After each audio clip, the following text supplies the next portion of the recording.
မီဒီရုတ်တရက်ပြတ်သွားပြီး Ghostface ကစတင်တိုက်ခိုက်လာပါတယ်။ Chat နဲ့ Mindy တို့က Chloe စီကိုတွားကူဖို့ကြိုးစားပေမဲ့ဒီလူသက်သမားကသူတို့ကိုအမြန်ပဲနှိမ်နင်းလိုက်ပါတယ်။ Lucas ကတော့မီးဖိုချောင်းထဲမှာလူသက်သမားကိုတတိရှိပြန်ခုခံတွေ့ပေမဲ့အပြင်ထွက်လာတဲ့အချိန်မှာတော့ဒီကောင်လေးရဲ့ဘိုက်မှာဓာတ်တံရအပြင်းထန်ရသွားတာကိုတွေ့လိုက်ရပါတယ်။အဲ့ဒီနောက်မှာတော့ Ghostface က Chloe ကိုစက်တိုက်ခိုက်ပြီးစာပွဲပေါ်ကနေတွန်းချလိုက်တာကြောင့်ဖန်ကွဲစလေကြားထဲမှာပဲအသက်ပျောက်သွားရပါတယ်။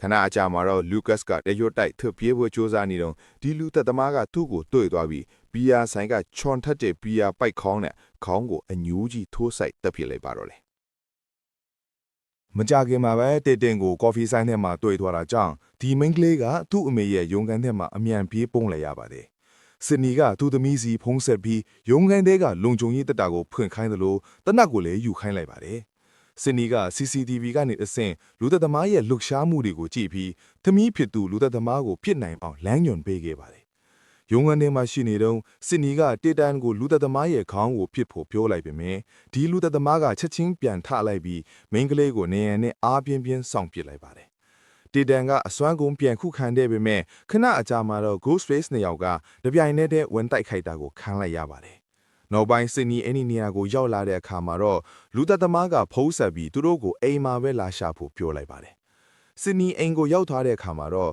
ဒီလူသက်သမားက Deepfake AI နည်းပညာကိုသုံးနေတာကိုအတည်ပြုလိုက်နိုင်ပါတယ်။ TV ဖန်သားပြင်တွေပေါ်မှာအရင်က Ghostface လူသက်သမားတွေရဲ့ပုံရိပ်တွေနဲ့အတူဒူဗီကသူ့ကိုစိတ်နှံကျင်စရာစကားတွေပြောနေတာကိုပြသနေပါတယ်။စစ်နီကအိမ်တော်ထပ်မှာထေးတယ်မှုကိုတွားရှာတဲ့အခါမှာတော့သူ့သမီးကို Ghostface နှစ်ယောက်ကဖမ်းဆီးထားတာကိုတွေ့လိုက်ရပါတယ်။အဲ့ဒီနောက်မှာတော့သူတို့ရဲ့မျက်နှာပုံးတွေကိုချွတ်လိုက်တဲ့အခါသူတို့သွားခဲ့တဲ့စိတ်ကျန်းမာရေးဌာနကကြီးကြပ်ရေးမှုထင်နေတာကိုသိလိုက်ရလို့စစ်နီတယောက်တော်တော်လေးအံ့ဩသွားရပါတယ်။တစ်ဆက်တည်းမှာပဲဓာတ်ရံရတဲ့အများကြီးရထားတဲ့မတ်ကိုလည်းအသက်ရှင်လျက်ထုတ်လာခဲ့ပါတယ်။အဲ့ဒီနောက်မှာတော့နောက်ထပ်လူသက်သမားတယောက်ကလည်းမျက်နှာပုံးချွတ်လိုက်တဲ့အခါ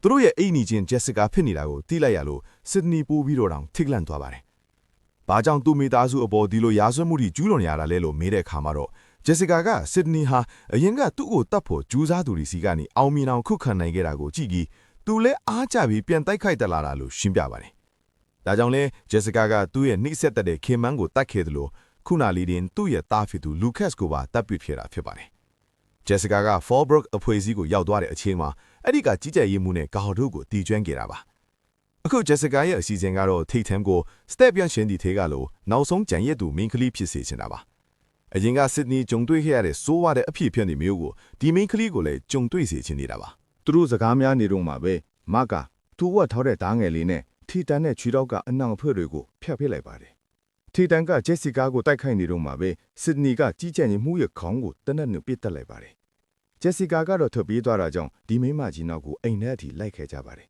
။ခဏကြာမှတော့သူတို့အပြင်းထန်တိုက်ခိုက်ကြရင် Sydney နဲ့ဒီလူသက်သမားကြားမှာအကျိတ်နဲ့ဖြစ်ပွားခဲ့ပါတယ်။ဒါပေမဲ့တိုက်ပွဲအလယ်မှာပင်ထေတန်က Jessica ကိုတနက်နဲ့လမ်းပစ်လိုက်တာကြောင့်ဒီမိမကြီးလဲကျသွားပါတယ်။ထေတန်ကတော့မေစီသွားပြီးအခြေအနေမဲနေတော့မှာပဲ Jessica ကသူတို့ရှေ့ကနေချက်ချင်းပျောက်ကွယ်သွားပါတယ်။ Sydney တို့ကိုနောက်တစ်ကြိမ်ထပ်ပြီးတိုက်ခိုက်လာတဲ့အချိန်မှာတော့တားမိနှစ်ယောက်စလုံးကဒီယူတော်နေတဲ့မိမကြီးကိုအသေးအလဲဝိုင်းပစ်လိုက်ကြပါတော့တယ်။အားလုံးပြီးသွားတဲ့အခါမှာတော့ Sydney ကမကိုလူနာတင်ကားပေါ်တင်ပေးလိုက်ပါတယ်။တိုက်ခိုက်မှုကနေအသက်ရှင်ကျန်ရခဲ့တဲ့ Chat နဲ့ Mindy တို့ကိုတော့ Gail က Sydney တို့အိမ်မှာပဲသတင်းယူခွင့်ပေးလိုက်ပါတယ်။အဲ့ဒီနောက်မှာတော့ Sydney ကသူ့သမီးကိုတငယ်ချင်းဖြစ်သူထေတန် Riley ရဲ့တက်တီနဲ့ကြန့်ကြိုင်မှုကိုဂရုပြုတဲ့အနေနဲ့ဒီနာမည်ပေးခဲ့တာဖြစ်ကြောင်းရှင်းပြလိုက်ပါတော့တယ်